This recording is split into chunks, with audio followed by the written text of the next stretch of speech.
Hey everybody, the professor's back. I just finished recording a pretty lengthy, factual type podcast. It was on the role of cost in persistence in education. How basically once you get started, you almost can't afford to quit. This is a more off the cuff topic, and again, it was something I saw on Twitter this morning, and it really struck me.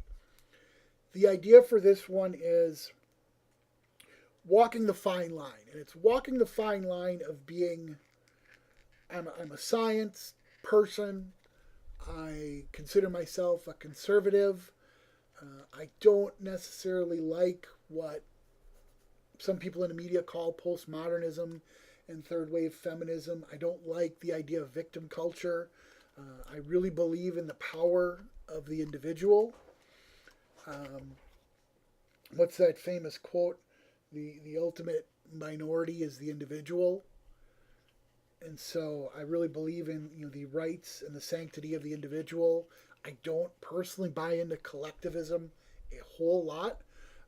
Yes, I identify myself as a conservative, but the things I believe are radically different from our Republican president, who is not a conservative, or Trey Gowdy, or Lindsey Graham, or pick any conservative type person you can think of. I probably have substantial disagreements with each of them because I'm an individual. I'm not a collectivist. I don't find myself agreeing 100% with anyone. In fact, I disagree about 98% with everyone. But I'm walking the fine line between being this individualist, but also being the dad of a teenage daughter. My daughter's 15. Forgive me for saying so, but she's a cute kid. She's going to be an attractive young woman, said in the least Trumpian way possible. uh, but I see that life is still harder for women, and not in the way that the shrieking harpies on Twitter say with the patriarchy and everything else. It's just different. I recently picked up my daughter and some friends from the mall, and they had mentioned that some boys catcalled them on the way out, and the one girl was offended and wanted to go punch the dude's lights out, and my daughter didn't even notice that it had happened, and then the third girl was a little shaken up because she thought they were kind of menacing. All valid reactions. They all had the right to feel that way. A little disappointed that my daughter was oblivious and not as aware of her surroundings as I maybe would have liked. Um, I liked that her one friend was like, hey, that's obnoxious and you shouldn't do that. I don't necessarily know if sparking a confrontation is the right move. Um, but I also obviously have a wife, and she worked a job for 15 plus years where her boss treated her like crap basically just because he could. And I don't think he knew he was a misogynist, but he was really kind of a jerk, and I think he treated the women in the office poorly just because he could. He didn't know any other way. And now she's working in a new place, and there's a lot of women working there, and she feels, oh, and I hate the buzzwords. I wish you guys could feel how this kind of hurts me again, because I don't like the buzzwords. But she does feel empowered. Her boss has made her feel like gender isn't even part of the equation. She is valued for her ideas. She's valued for her contributions. The team around her, same way. Men, women, they're just people interacting. Gender isn't even really part of it. And there's some gay folks that she works with, and it's not an issue for an employer. It's not like there's this systematic oppression. And she does work at a place that's associated with a large corporation. And really, it doesn't matter. It's a true meritocracy, and I love it. Being again a science person and holding the beliefs I hold.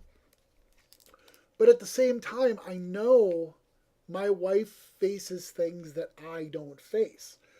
One of the salesmen has been kind of a jerk to her.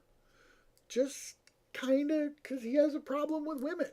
She's technically higher up on the management structure than he is, and he's a little resentful. But again, that's not about the patriarchy. That's about one person being a dick.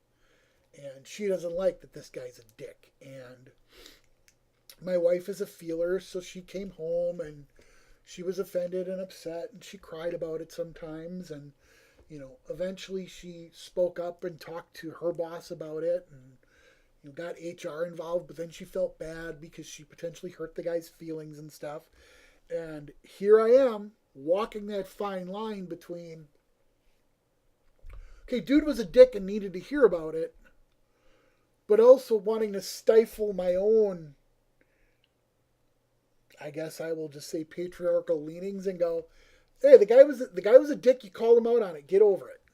And I know that's not the right thing to say or to feel or to do, but we're talking about gut reactions here. And so, as a man who has women that he cares deeply about, I understand that these things go on, but not to the extent of like I said, the shrieking harpies on Twitter and Facebook and Instagram. But there is stuff that's very real. I got to tell you, it's nearly impossible to find appropriate clothes for my daughter. Everything is, and she's 15, okay? And, real thin, she's fit, she's a runner, So we're not talking about, her being big and struggling to find clothes or anything like that. It's just, it's either skin tight and short, cleavage and bare midriffs and see-through fabrics and see-through leggings and all this nonsense. Or it's plain, might as well be a boy. Frumpy flannels and stuff. And there is the so-called pink tax, where, for example, my daughter's a runner and she wanted leggings, and the ones she wanted are $100 plus. Nearly blew a gasket. If I want to go running, I can get a $8 pair of Hanes sweatpants at Target. But to be in fashion and to be in line with her peers, the pink tax and the pink mafia is a real deal. And so I think there's a lot of dads out there, and even a lot of moms out there like me, who feel like they're walking this fine line. Is the systemic patriarchy seeking to crush the souls of women and little girls everywhere? No, I don't think so. But can things be a little bit harder for women? Yeah, I think so. I think there are people out there who struggle just because they don't like women. I mean, for you fans of The Office, you can look up the clip where they're looking for a new boss, and Phyllis, of all people, says, I really don't want a woman manager. Oh, I'm not a misogynist. I just find women are hard to work for. And that it's funny because it's a middle-aged woman saying that. But yeah, it's a real fine line to walk. And I'm doing a terrible job explaining it here, and I hope this comes across in the audio. I didn't write a script or anything. Again, this is just off the cuff, but I understand there's things they go through that I'm never going to understand, and I know there's still people out there that are dicks about it. It's not as bad as I'm being told, but I also don't want to be a dismissive wanker. But also I think, maybe I'm generalizing here, I'm hoping my friends and people close to me out there will tell me this, that maybe it's just different for men.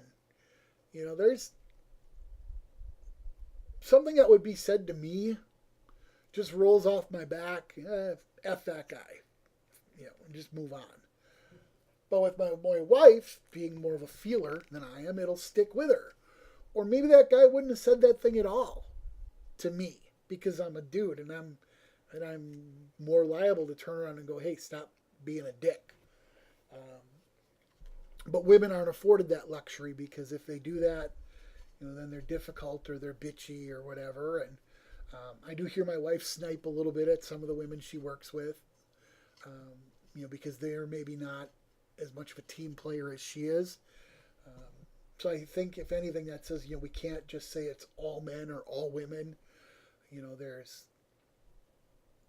There's all different varieties out there. There's all sorts of different people, playing for their own team or looking out for their own good. Or, there's some people who are just jerks and don't care who they're jerks to. But I'm feeling more and more, especially as my daughter gets older.